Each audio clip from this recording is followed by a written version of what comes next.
Praise the Lord. இயேசு கிறிஸ்துவின் நாமம் மகிமைப்படுவதாக. ஹல்லேலூயா. இந்த காலை வேளையிலும் கூட நீதிமொழிகள் 21ஆம் அதிகாரம் 1வது வசனம், ராஜாவின் இருதயம் கர்த்தரின் கையில் நீர்க்கால்கள் போல் இருக்கிறது, அதை தமது சித்தத்தின்படி அவர் திருப்புகிறவராயிருக்கிறார். ஹல்லேலூயா. ஒரு தேசத்தை ஆளுகிற ராஜாவுடைய இருதயம் யார் கையில் இருக்கிறது சொல்லப்பட்டிருக்கிறது? கர்த்தருடைய கரத்தில் இருக்கிறது. ஹல்லேலூயா. ஆமென். ஆதி மனுஷன் ஆதம் ஏவாளை கர்த்தர் உண்டாக்கின பொழுது, ஹல்லேலூயா, ஆதாமுடைய ஏவாளுடைய இருதயம் எங்கிருந்தான்? கர்த்தருடைய கரத்தில் இருந்தது. ஹல்லேலூயா. அவர் சொன்னார், ஆதாம்கிட்ட சொன்னார், தேவனாய் கர்த்தர் மனுஷனை நோக்கி, நீ தோட்டத்தில் உள்ள சகல விருட்சத்தின் கனியை புசிக்கவே புசிக்கலாம், ஆனாலும் நன்மை தீமை அறியத்தக்கதான விருட்சத்தின் கனியை புசிக்க வேண்டாம், அதை நீ புசிக்கும் நாளில் சாகவே சாவா என்று கட்டளையிட்டார்னு சொல்லப்பட்டிருக்கிறது. ஹல்லேலூயா. அப்போ பாருங்கள், கர்த்தர் நமக்கு நன்மையான காரியங்களை இந்த உலகத்தில் வைத்து அதை பற்றி கொள்ளும்படியான ஒரு கிருபையை கர்த்தர் நமக்கு கொடுத்தார். ஆனாலும் கூட ஹல்லேலூயா, இந்த இருதயம் கர்த்தரை விட்டு விலகும் போது, ஹல்லேலூயா, இந்த இருதயம் கர்த்தருடைய வார்த்தையை விட்டு விலகும் போது, கர்த்தருடைய சொற்களை விட்டு விலகும் போது, ஹல்லேலூயா, அவருக்கு கீழ்ப்படியாமல் போகும்போது, இந்த இருதயமானது ஹல்லேலூயா பிசாசுடைய வார்த்தைக்கு செவி கொடுக்கிற இருதயமாய் மாறிவிடுகிறது. ஹல்லேலூயா. அப்படி இருக்கிற பட்சத்தில் கர்த்தர் என்ன பண்ணுறாருன்னா அவர்களை விட்டு விலகுகிறவராயிருக்கிறார். ஹல்லேலூயா. அந்த நேரத்தில் கூட பாருங்கள், ஏவாள் என்ன பண்ணாங்க அப்படின்னா, அந்த சொன்ன வார்த்தைக்கு செவி கொடுக்காதபடி வேறு ஒரு மனுஷனுடைய வார்த்தைக்கு செவி கொடுத்தாங்க, வேறு ஒரு கிரியைகளுக்கு செவி கொடுத்தாங்க. ஹல்லேலூயா. அது நிமித்தம் கர்த்தர் என்ன பண்ண அந்த இடத்துல இடைபடவே இல்லை. இப்போ கர்த்தருடைய நம்முடைய இருதயம் கர்த்தர்கிட்ட இருந்துச்சுன்னா நிச்சயமாக அவர் என்ன பண்ணியிருப்பார்? இடைப்பட்டிருப்பார். அந்த நேரத்தில் அவர் மௌனமாக இருந்தார். ஹல்லேலூயா. அவர் பேசாமல் இருந்தார். ஹல்லேலூயா. ஏவாள் செய்கிற காரியத்தை அவர் பார்த்து கொண்டு இருந்தவராயிருந்தார். ஹல்லேலூயா. அவங்க என்ன பண்ணாங்க?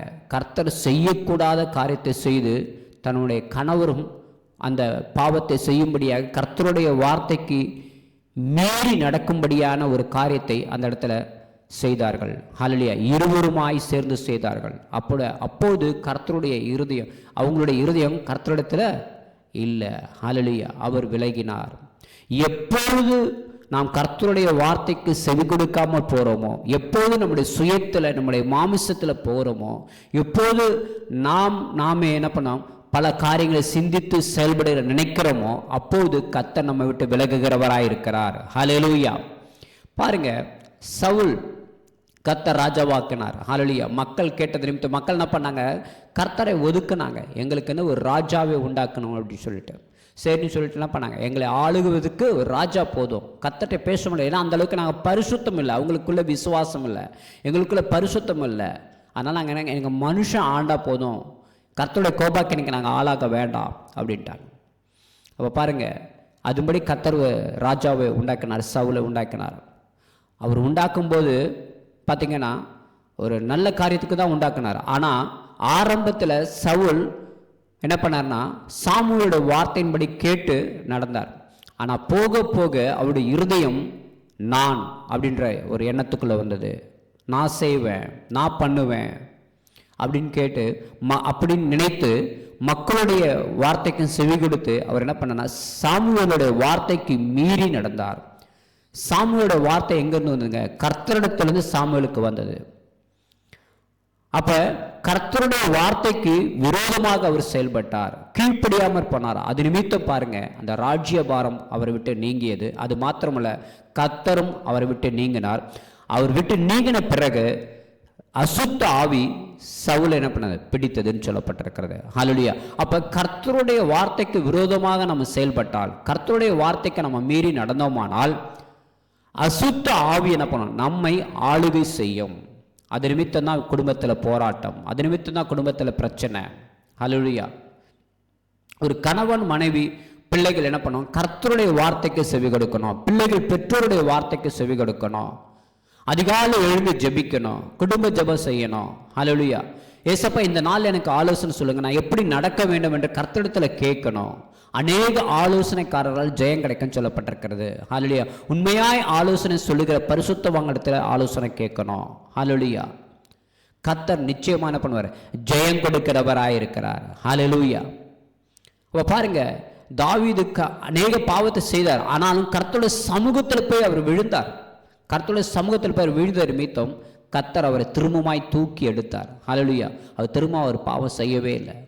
ஹல்லேலூயா. நம்ம உலகத்தில் நம்ம பாவம் செய்வோம், நம்ம தவறு விழுவோம், ஆனாலும் கூட கர்த்தருடைய சமூகத்தில் போய் நம்ம பண்ணணும், நிற்கணும். ஆனால் அடிக்கடி போய் பாவம் செய்து செய்து விழுந்து விழுந்து திரும்பி போய் அவருடைய சமூகத்தை நிற்கக்கூடாதுங்க. ஹல்லேலூயா. நம்முடைய இருதயத்தை கர்த்தருடைய சமூகத்தில் ஒப்பு கொடுத்துருணுங்க. அவருடைய சித்தத்தின்படி அவர் நடத்துவார். இப்போ ஒரு விவசாயி இருக்கிறாருன்னு வச்சுக்கோங்களேன். அப்போ அவர் அவர் தோட்டம் வச்சிருக்கிறாரு, அநேக மரங்கள் வச்சிருக்கிறாரு, மாங்காய் மரம் வச்சிருக்கிறாரு, தென்னந்தோப்பு வச்சிருக்கிறாரு, இன்னும் பல விதமான தோட்டங்களில் பயிரிட்டு வச்சிருக்கிறாரு வச்சுக்கோங்களேன். இப்போ மோட்ரு எங்கேயாவது ஒரு இடத்துல இருக்கும், அதுலேருந்து வருகிற தண்ணி அந்த தொட்டி ஒரு இடத்துல இருக்கும். ஆனால் அதனுடைய தண்ணி என்ன பண்ணணுமா, அதை எல்லா இடத்துக்கும் போகும்படியாக அவர் என்ன பண்ணுவார்னா வழியை செய்து வைத்திருப்பார். அந்த நீர்க்கால்கள்னு சொல்லப்பட்டிருக்கிறது. அந்த தண்ணி போகிற செடி எல்லாவற்றுக்கும் என்ன பண்ண தண்ணி போகணும், அதற்கு அழகாக ஒரு பாத்தி கட்டியிருப்பார். அவர் எப்படிலாம் போகணும்னு நினைக்கிறாரோ அப்படியெல்லாம் எங்கெல்லாம் அந்த செடியெல்லாம் வச்சிருக்கிறாரோ அங்கெல்லாம் என்ன பண்ணுவார்னா அந்த தண்ணி போகிறதுக்கான வழிவாசலை உண்டு பண்ணுவார். ஏன்னா அந்த செடி செழிக்கணும், அது கனி கொடுக்கணும், ஹல்லேலூயா, அநேகருக்கு பிரயோஜனமாக இருக்கணும். அதற்காக ஹல்லேலூயா அவரும் ஆசீர்வதிக்கப்படணும். அதே போலதாங்க கர்த்தரும் நம்மளை உண்டாக்கின நோக்கம். ஹல்லேலூயா. அவருடைய சித்தத்தின்படி நம்ம நடக்கிற பட்சத்தில் நாம் கனி கொடுக்கிற ஜனங்களை காணப்படுவோம், அநேகருக்கு ஆசீர்வாதமா இருப்போம், நாமும் ஆசீர்வதிக்கப்படுவோங்க. ஹல்லேலூயா. எப்போ நம்ம கர்த்தருடைய வார்த்தைக்கு செவி கொடுக்காம நம்ம போறோமோ, ஹல்லேலூயா, சவுலை போலதான். ஹல்லேலூயா. பாருங்க, ஹல்லேலூயா, அவருடைய முடிவு எப்படிப்பட்டது, பரிதாபமான நிலை. ஆனால் கர்த்தருடைய கரத்தில் இருந்த தாவீதுக்கோ கர்த்தர் என்ன பண்ணாரா, ஒரு சிங்காசனத்தை உண்டு பண்ணார் சொல்லப்பட்டிருக்கிறது. ஹல்லேலூயா. தாவீதுடைய வம்சத்தில் கர்த்தர் பிறந்தார் சொல்லப்பட்டிருக்கிறது. ஹல்லேலூயா. ஆமென்.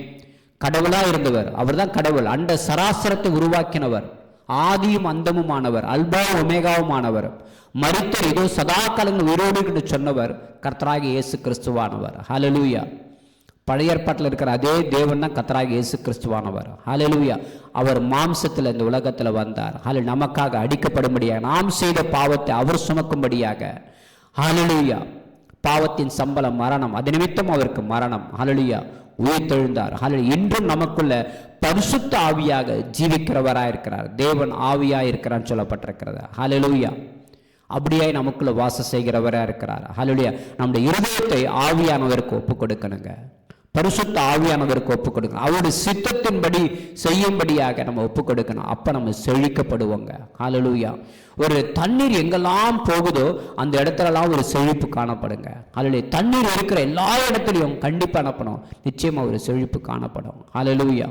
அதே போலதாங்க ஹல்லேலூயா கர்த்தருடைய வார்த்தை, ஹல்லேலூயா, ஜீவ தண்ணீர் கர்த்தருடைய வார்த்தை. அந்த வார்த்தை நமக்குள்ள இருக்குமானால் நிச்சயமாக நம்ம செழிப்போம். ஹல்லேலூயா. அநேகருக்கு வெளிச்சமா இருப்போம். மலை மேல் உள்ள பட்டணம் மறைந்திருக்க மாட்டாது. ஹல்லேலூயா. என்ன பண்ணும், வெளிச்சம் கொடுக்குங்க, இரவு நேரத்தில் வெளிச்சம் கொடுக்கும். அதே போலதான் எங்கெல்லாம் இருக்கோ அங்க நம்ம வெளிச்சமா இருப்போம், அநேகருக்கு வெளிச்சமா இருப்போம், நாமும் வெளிச்சமா இருப்போம். ஹல்லேலூயா. அது மாத்திரம் ஏசப்பா சொன்னாரு. ஹல்லேலூயா. மத்தேயு 4ஆம் அதிகாரத்தில் சொல்லப்பட்டிருக்கிறது, இரவில் இருக்கிற ஜனங்களை வெளிச்சத்தில் கொண்டு வரும்படியாக இந்த உலகத்தில் அவர் வந்தார். ஹல்லேலூயா. பார்ப்போமா அந்த வசனத்தை? மத்தேயு பாருங்க, 4ஆம் அதிகாரம் 15வது வசனம். இருளில் இருக்கும் ஜனங்கள் பெரிய வெளிச்சத்தை கண்டார்கள், மரண இருள் திசையில் இருக்கிறவர்களுக்கு வெளிச்சம் உதித்தது என்று சொல்லப்பட்டிருக்கிறது. ஹல்லேலூயா. மரண இருளில் இருக்கிற ஜனங்களுக்கு வெளிச்சம் உதித்தது. ஹல்லேலூயா. நம்மளுடைய இருதயம் கர்த்தருக்குள்ள இருந்தால் நமக்குள்ள ஒரு வெளிச்சம் காணப்படும். ஹல்லேலூயா. நம்ம மரண இருளில் காணப்படுகிற ஜனங்களாக இருக்கிறோம். ஹல்லேலூயா. பாவத்தின் சம்பளம் மரணம் சொல்லப்பட்டிருக்கிறது. ஹல்லேலூயா. நமக்குள்ள ஒரு ரட்சிப்பு காணப்படும், உண்மையான ஒரு ரட்சிப்பு இருக்கணுங்க. நான் ரட்சிக்கப்பட்டேன்னு சொல்றது நிமித்தம் ஹல்லேலூயா கிறிஸ்தவன் கிடையாதுங்க. கிரியையில செயல்படணும், கிரியையில வெளிப்படுத்தணும், கர்த்தருடைய மகிமையை வெளிப்படுத்தணும், கர்த்தருடைய வார்த்தையை வெளிப்படுத்தணும். ஹல்லேலூயா. ஹல்லேலூயா. முன்மாதிரியாக இருக்கணுமுங்க. அநேகருக்கு ஒரு எடுத்துக்காட்டாய் காணப்படணுங்க. ஹல்லேலூயா. அப்படி இருக்க பட்சத்தில் கர்த்தர் நம்மளை என்ன பண்ணுவார்? ஆசீர்வதிப்பார். நம்ம குடும்பத்தையும் கர்த்தர் ஆசீர்வதிப்பார். கர்த்தர் நம்மளை பலப்படுத்துவார். ஹல்லேலூயா. ஒரு நாள் நம்மளை கைவிட மாட்டார். ராஜாவின் இருதயம் கர்த்தரின் கையில் நீர்க்கால்கள் போல் இருந்தார். அவர் தமது சித்தத்தின்படி என்ன பண்ணாரா? அதை திருப்பினால் சொல்லப்பட்டிருக்க. நம்முடைய இருதயம் கர்த்தருக்குள்ள இருந்தால் அவர் சித்தத்தின்படி நம்ம போகும்போது நம்முடைய வாழ்க்கையில் எவ்வளவு போராட்டம் வந்தாலும் நமக்கு ஜெயம் நிச்சயம் உண்டு. உலகத்தில் உபத்திரங்கள் உண்டு, நான் உலகத்தை ஜெயித்தேன்னு சொல்றாரு. ஹல்லேலூயா.